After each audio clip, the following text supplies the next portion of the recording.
नमस्कार, मैं हूं राघवेंद्र द्विवेदी और आप देख रहे हैं भारत एक्सप्रेस पर हमारा खास चुनावी कार्यक्रम चाय पर चर्चा। मैं मध्य प्रदेश के कटनी में हूं। कटनी शहर की बात भी होगी इस कार्यक्रम में, कटनी जिले की बात भी होगी। कल कटनी जिले में अगर कुल सीटों की बात करें, विधानसभा क्षेत्र 4 हैं और उन 4 सीटों पर 57 उम्मीदवार मैदान में हैं, अपनी किस्मत आजमा रहे हैं। मुख्य मुकाबला देखें तो बीजेपी और कांग्रेस का है। अलग अलग समस्याएं क्या है विधानसभा क्षेत्र की, यहाँ के तमाम स्थानीय लोग, उनसे हम बात करेंगे। लेकिन समाजवादी पार्टी का उम्मीदवार भी है यहाँ के चुनावी मैदान में, चुनावी अखाड़े में आम आदमी पार्टी भी है, निर्दलीय भी है। समीकरण क्या है सियासी, हम समझने की कोशिश करेंगे। आपसे शुरुआत करना चाहूँगा। परंपरागत सीट रही है एक तरह से कटनी में बीजेपी की, 3 बार से लगातार विधायक यहाँ जो मौजूदा विधायक है वो जीतते रहे हैं। उनके कामकाज से कितने संतुष्ट हैं आप? देखिए, उनका कामकाज तो अपनी जगह है। ये कटनी शहर में कोई ज़्यादा प्रोग्रेस तो हुआ नहीं है। बात यह है कि मध्य प्रदेश की सरकार ने काम क्या किया है, जो उन्होंने घोषणाएं किया था उसको किस हद तक उन्होंने इम्प्लीमेंट किया है। हम लोग महसूस करते हैं कि मध्य प्रदेश सरकार ने यहाँ कोई भी काम, कोई नया यहाँ कारखाना नहीं डाला, कोई नई यहाँ पर लोगों को कामगार के लिए, लोगों को काम करने के लिए, बेरोजगारी ख़त्म करने के लिए कोई काम मध्य प्रदेश सरकार ने नहीं किया है। इन्होंने स्कूलों को बंद कर दिया। गवर्नमेंट के स्कूल जो थे वो मैक्सिमम बंद हो गए हैं और पढ़ाई के स्तर गवर्नमेंट स्कूलों में न तो टीचर दे रहे हैं, न टीचर की भर्ती कर रहे हैं। और रहा सवाल ये कि साफ़ सफाई की बात कर लीजिए, शहर के विकास की बात कर लीजिए, तो यहाँ कुछ भी नहीं ऐसा। मतलब ये मध्य प्रदेश की सरकार ने कुछ नहीं किया है। और शिवराज सिंह जैसा कि जाने जाते हैं कि वो घोषणा वीर हैं, हर एक चीज़ की उन्होंने इतनी सारी घोषणाएं कर दिया है, आज तक उनकी कम से कम 20% घोषणाओं को भी पूरा नहीं किया उन्होंने। चलिए, मैं आपके साथ जुड़ा रहूंगा। 20% घोषणाओं पर भी अमल नहीं हुआ कह रहे हैं दादा। अब इस घोषणाएं तो हो रही, चुनावी साल है, घोषणाएं हो रही हैं, उस पर कितना अमल होता है आने वाला समय बताएगा। लेकिन एक लंबे समय से मुख्यमंत्री रहे हैं, बीच में हालांकि 15 महीने की सरकार कमलनाथ की भी रही। संदीप जायसवाल यहाँ से विधायक हैं, मिथिलेश जैन को कांग्रेस ने टिकट दिया है। मुकाबला कैसे देख रहे हैं आप दोनों पार्टियों में? अब इस समय तो मुड़वारा का मुकाबला तो त्रिकोणीय स्थिति में पहुंच रहा है। निर्दलीय प्रत्याशी जो चाय ले लीजिए, ये चाय पे चर्चा है तो आपके साथ चाय के साथ साथ बातचीत जारी रहेगी। आप इधर भी दे दीजिए, चाय दे दीजिए और दे दीजिए। इस बार मुकाबला त्रिकोणीय स्थिति में पहुंच रहा है। जो त्रिकोणीय स्थिति में निर्दलीय है वो बहुत अच्छी स्थिति में जा रही है। अच्छा, बीजेपी का हिसाब किताब ठीक नहीं लग रहा आपको? डगमगा रहा है हिसाब किताब, इस बार तो ठीक नहीं लग रहा। इस बार ठीक नहीं लग रहा है। जैसे आपने कहा कि शिक्षा व्यवस्था पर काम नहीं हुआ, विकास पर उतना काम नहीं हुआ कटनी में, क्या कहना चाहेंगे आप? देखिए, ये मध्य प्रदेश की सरकार ने विगत 20 वर्षों से इनकी सरकार है, 2003 से इनकी सरकार चली आ रही है। बीच में 15 महीने की कमलनाथ की सरकार थी। जो 15 महीने की कमलनाथ की सरकार थी वो इनके 18 साल की सरकार से बेहतर थी। उन्होंने जो कामकाज किया है वो इनसे बेहतर कामकाज थे। उन्होंने काम बताया उतना नहीं, करा ज़्यादा। ये सिर्फ काम बताते हैं, करते कुछ नहीं है। और हमारे विधायक जी जो यहाँ के कटनी के हैं वो भी किसी भी साल, पिछले 10 साल से विधायक हैं, लेकिन वो क्षेत्र में एक बार भी दिखे नहीं है। और शहर तो छोड़िए, आप गांव में भी वो एक बार भी गांव की भी जनता बता रही है कि वो एक बार भी क्षेत्र का दौरा नहीं करें। तो ऐसे विधायक को हमें नहीं चाहिए। हमें वो विधायक चाहिए जो क्षेत्र का, हमारी विधानसभा का, हमारे जिले का काम करा सके। हमें ऐसा विधायक नहीं चाहिए जो सिर्फ घोषणा करे, और ऐसा मुख्यमंत्री भी नहीं चाहिए जो घोषणा पे घोषणा करे और काम पे अमल कुछ ना हो। जनता के बीच नहीं आते हैं जो भाई साहब कह रहे हैं विधायक आप? जी, मैंने भी इस बात को नोटिस किया है कि उतना नहीं दिखे। अच्छा, मेरा अपना जो मानना है वो सरकार कोई भी हो, मेरा अपना जो मानना है, मूलभूत ज़रूरतें हमारी ये है कि शिक्षा और स्वास्थ्य सेवाएं ये सस्ती होनी चाहिए या फ्री होनी चाहिए। ये गेहूं चावल ये सब आप फ्री दे के लोगों को निकम्मा कर रहे हो और कुछ नहीं। फ्री में जो दे रहे हैं उनसे निकम्मापन बढ़ रहा है, आप ये कहना चाह रहे हैं? आप जी, अब मैं आपसे ये जानना चाहूँगा, कई चुनाव आपने देखे होंगे, इस बार चुनावी मौसम कैसा है आपके शहर में? अब हम तो ऐसी सरकार पसंद करते हैं कि जो 24 घंटे लाइट देती है, तो 24 घंटे लाइट मिल रही है तो हमको ये सरकार पसंद है। सरकार पसंद है आपको और 24 घंटे बिजली दे रही है। हाँ, हमको इसके अलावा जैसा आप लोग कह रहे हैं कि विधायक आपके आते नहीं आपके बीच में, नहीं, बराबर हम लोगों से तो मिलते रहते हैं, बराबर मिलते रहते हैं। मिलते रहते हैं बराबर। हर खेल कूद में जो प्रोग्राम होते हैं, क्रिकेट का होता है, हॉकी का होता है, यहाँ हम लोगों की बराबर मुलाकात होती है और बड़े दिल से मिलते हैं, बड़े दिल से मिलते हैं। दिल से मिलते हैं। अच्छा, और जो पॉइंट्स उन्होंने उठाए कि नए कारखाने यहाँ इलाके में नहीं लगे, शिक्षा व्यवस्था पर काम नहीं हुआ, विकास जितना होना चाहिए उसमें कमी है, शिक्षा पर कमजोरी है, इसकी ओर ध्यान देना पड़ेगा, शिक्षा पर ध्यान देना पड़ेगा। ध्यान देना पड़ेगा। इसमें क्या बच्चों का भविष्य बनेगा। अब बच्चे आगे जाएंगे तो कोई भी विभाग में उनकी सर्विस लग सकती है। और रोजगार पर भी ध्यान देना होगा। रोजगार पर ध्यान देना पड़ेगा। आप रहिए हमारे साथ। राजनीतिक माहौल को आप कैसे देख रहे हैं इस बार? क्या बदलाव के लिए जनता वोट करेगी या फिर बीजेपी के जो मौजूदा विधायक हैं उन्हीं के साथ जनता जाना पसंद करेगी? देखिए, मेरे जहाँ तक मेरा अनुमान है कि अभी यहाँ पे मैदान में जो निर्दलीय प्रत्याशी हैं वो कहीं ना कहीं पार्टी के कैंडिडेट का समीकरण बिगाड़ते हुए नजर आ रहे हैं, और इससे ये हो सकता है कि या तो इन दोनों में कांग्रेस प्लस हो सकती है, क्योंकि काफ़ी समय से 20 वर्षों से तो यहाँ भाजपा के विधायक हैं मौजूद हैं और सरकार प्रदेश में 20 वर्षों से लगातार क्रियान्वित है। अगर हम बात करें तो ज़िले में जो आम पब्लिक की समस्या है, एजुकेशन को लेकर है, पानी को लेकर है, जिसके लिए लोग जद्दोजहद करते हुए दिखाई दिए हैं सड़कों पर, तो कहीं ना कहीं उसका फैक्टर तो जरूर रहेगा। फैक्टर रहेगा चुनाव। बिल्कुल बिल्कुल। बतौर पत्रकार और क्या बारीक चीजें आप देख रहे हैं इस बार के चुनाव में? कोई उलटफेर बड़ा ऐसा हो सकता है कि, या फिर जिस तरह की राजनीतिक चरित्र होता है आखिरी के दिनों में कुछ तमाम ऐसी गैर जरूरी बातें, गैर जरूरी मुद्दे हावी हो जाते हैं जिनसे पूरी हवा पलट जाती है? बिल्कुल ऐसा संभव है कि, क्योंकि ऐसा लग रहा है कि मतदाता जो है बड़ा साइलेंट नजर आ रहा है। पिछले अगर मतदान की बात करें तो यहाँ पे समथिंग 50% के आसपास का मतदान हुआ था, तो ऐसा लग रहा है कि इस बार मतदाता बहुसंख्या में निकलेंगे और 70 से 75% का मतदान करेंगे, तो उससे फर्क आएगा। और ये जब बढ़ा हुआ मतदान होता है तो वो एंटी इनकम्बेंसी की तरफ भी इशारा करता है। बिल्कुल बिल्कुल। जो बढ़ा हुआ मतदाता होता है तो उसके लिए सरकार चेंजेस के परिणाम ज्यादातर आते हैं। आप भी ऐसे ही मान रहे हैं कि इस बार मतदान ज्यादा होगा? 80% होना चाहिए इस बार ज्यादा होगा जी, और मेरा मानना है ऐसा। निर्दलीय कितना खेल खराब करेंगे? निर्दलीय अब क्या है, वो उनके पर डिपेंड रहता है किसको पसंद करते हैं कैंडिडेट को, ये उनके साफ सफाई से लेके यातायात, शिक्षा व्यवस्था, चिकित्सा सुविधाओं की बात। व्यवस्था बहुत ही खराब है पूरे देश में। एक विधायक जनता जब लगातार जिता रही है तो कहीं ना कहीं जवाबदेही उनकी बड़ी हो जाती है और जनता को भी पूछना चाहिए, दबाव बनाना चाहिए कि काम करें इलाके के ये लिए। बात ना जनता को पूछते लोग और न उनसे संपर्क हो पाता है, संपर्क भी नहीं हो पाता, मुश्किल पड़ती है। होती है। और क्या समस्याएं हैं आपके इलाके में? समस्याएं तो बहुत सारी हैं यहाँ पर। सिर्फ रोडों की समस्या भी है, पूरे मेन शहर की घंटाघर से लेके अभी बन रहा है, अभी ना उसका चौड़ीकरण हो रहा है। सिटी बस चलाई गई हैं, लेकिन चलाई गई है जो सिटी बस, उसके लिए जगह ही नहीं है, रोज जाम लगता है यहाँ पर। और कुछ जाम की समस्या भी? जाम की समस्या तो बहुत ज़्यादा अपने यहाँ। और फ्लाईओवर वगैरह बनाए हैं, नहीं बने हैं? हाँ, फ्लाईओवर तो बन गए हैं, फ्लाईओवर का काम चालू भी है अभी और बनते जा रहे हैं। और काम काफी हुआ है, काम के लिए मैं ये नहीं बोलूँगा काम नहीं हुआ, और भाजपा सरकार में काम काफ़ी हद तक किया है, लेकिन बहुत से ऐसे जो कार्य हैं जो इन 20 वर्षों में हो जाना चाहिए तो वो नहीं हुआ। हमारे आसपास के ज़िले को ले लो आप, जैसे रीवा है, ठीक है ना, आज प्रगति पर है।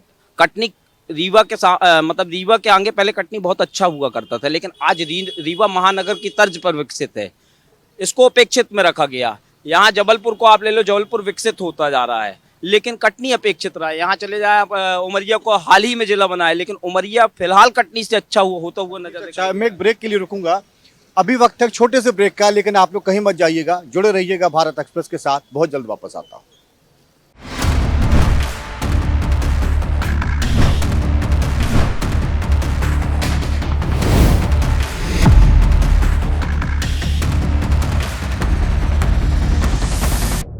ब्रेक के बाद फिर से एक बार स्वागत है आपका इस कार्यक्रम में चाय पर चर्चा में। हम चर्चा कर रहे थे स्थानीय मुद्दों की। मैं कटनी में हूं और कटनी के जो स्थानीय लोग हैं, आप नीतियों की बात कर रहे थे इससे पहले जब आपसे बात हो रही थी, किस तरह आपको जो आप इशारा कर रहे थे कि कांग्रेस की नीतियां बेहतर लग रही हैं? मैं ये कहना चाहता हूँ कि मूल भावना जो होती है, जैसे मान लीजिए मध्य प्रदेश में भाजपा और कांग्रेस ही है जो सरकार बनाएंगी, तो इसमें जो है पार्टियों की जो विचारधारा होती है वो मायने रखती है। अभी हम जैसे राहुल गांधी जी ने एक वो निकाला है कि जो है नफरत के दुकान में नहीं मोहब्बत की दुकान चला, नहीं जो है उन्होंने ने जो बोला था नफरत के बाजार में मोहब्बत की दुकान।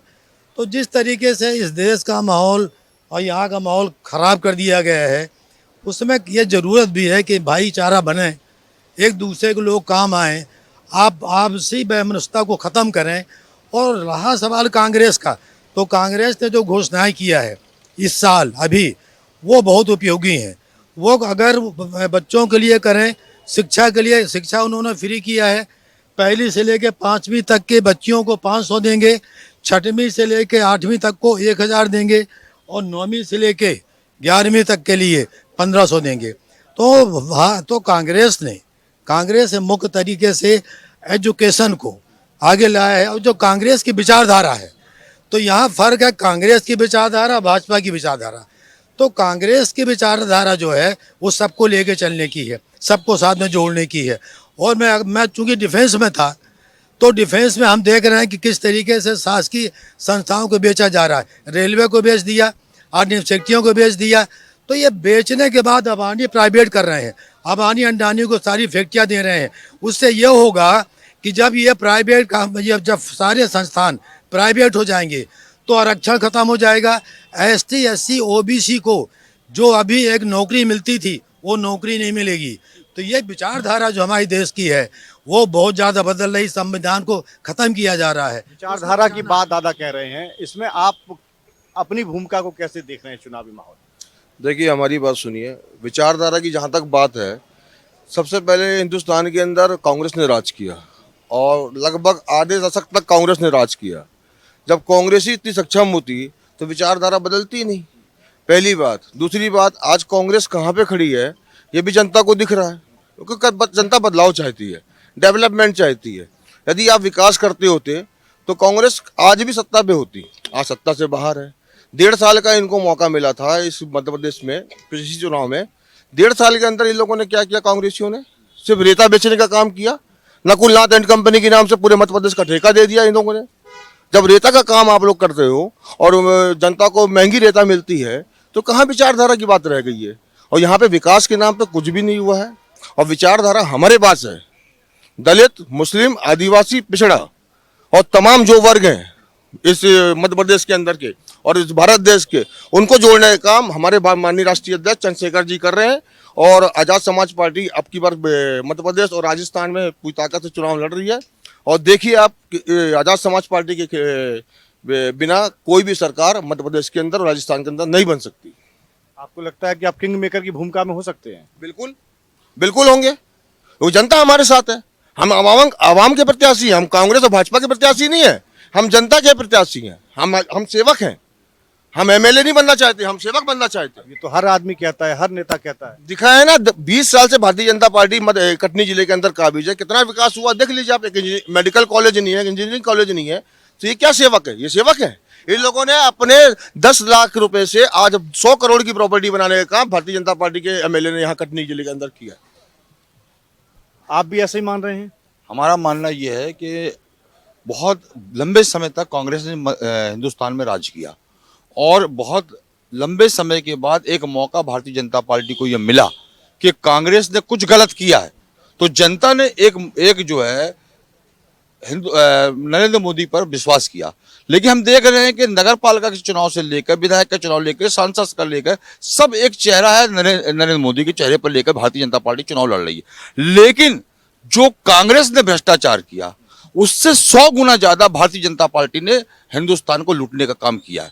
आज हिंदुस्तान के अंदर दलित, आदिवासी, अल्पसंख्यक जो कांग्रेस का वोट बैंक था वो घिसक के भारतीय जनता पार्टी में शिफ्ट होने का काम किया है कहीं ना कहीं।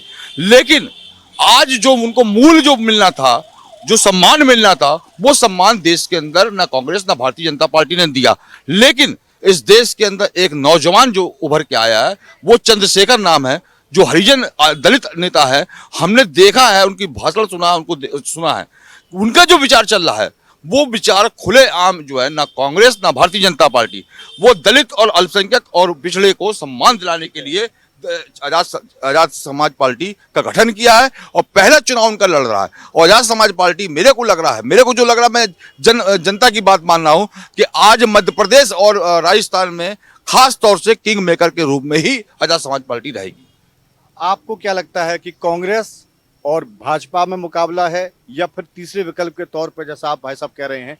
हमारे अंदाज से ये है कि गरीब आदमी तो परेशान था, जो पहले आज़ादी के अंतर्गत में जो कांग्रेस था, जो अच्छी यानी कि मान लो जनता जो विकास की धारा पे चलती थी, अब इस टाइम पे क्या है कि गरीब आदमी इतना जूझ रहा है कि हर चीज़ से महंगाई से 2 पैसे का सहारा नहीं रह गया। रोजगार जो नौकरी मिलना था वो भी नहीं मिल पा रहा, सब प्राइवेटें हो गई हैं। करते हैं आप?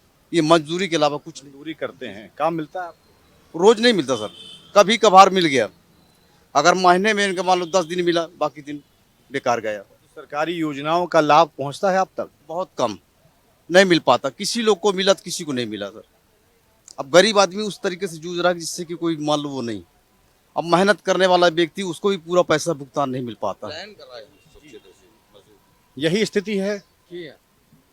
और एक चीज़ देखी मैंने अपनी उम्र में 40 वर्षों में कि पहले जो कांग्रेस शासन करती थी तो उसका बजट अप्रैल में पेश होता था। ये तो रात में सपना देखते हैं और सवेरे रेट बढ़ा देते हैं।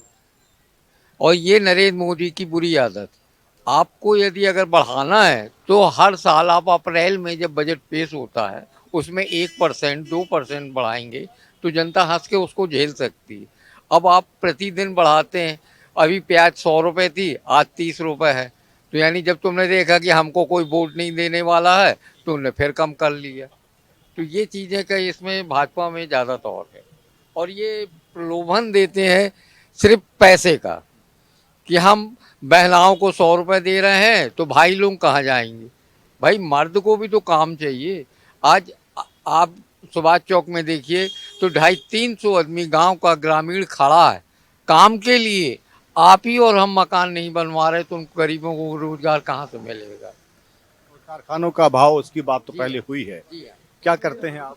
जी मैं ऑटो चलाता हूँ। अच्छा, गुजारा होता है? नहीं हो रहा सर।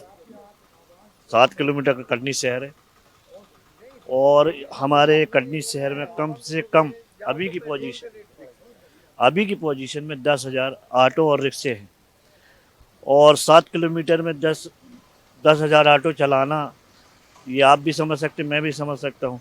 एक बस में 4 सवारी आती है, 12 ऑटो खड़ी होती है। तो ये पोजीशन है कि अब हम लोग को तो खाने के लाले पड़े हुए हैं। और ई रिक्शा उन और ऑटो को मिला के ऐसे 10-11 हज़ार हो रहे हैं। तो क्या ये मुनासिब है? इस 7 किलोमीटर का कटनी शहर अपना और 10,000 12,000 ऑटो चलना, ये मुनासिब है क्या? समस्या है आपकी। और आप अभी बाद में जुड़े युवा वोटर के तौर पे आपका क्या मानना है कि इस बार चुनाव में किसको वोट जाना चाहिए? और या बदलाव की दिशा में आप देख रहे हैं या फिर बीजेपी के जो विधायक लगातार यहाँ पे देखते रहे हैं उनके साथ जाना? जनता में इस बार बदलाव की लहर है, ये साफ दिख रहा है। मुड़वारा विधानसभा की अगर बात करें तो 20 साल से यहाँ भाजपा काबिज है और 20 साल में भाजपा वही पुरानी योजनाओं का ढिंडोरा पीटते आ रही है।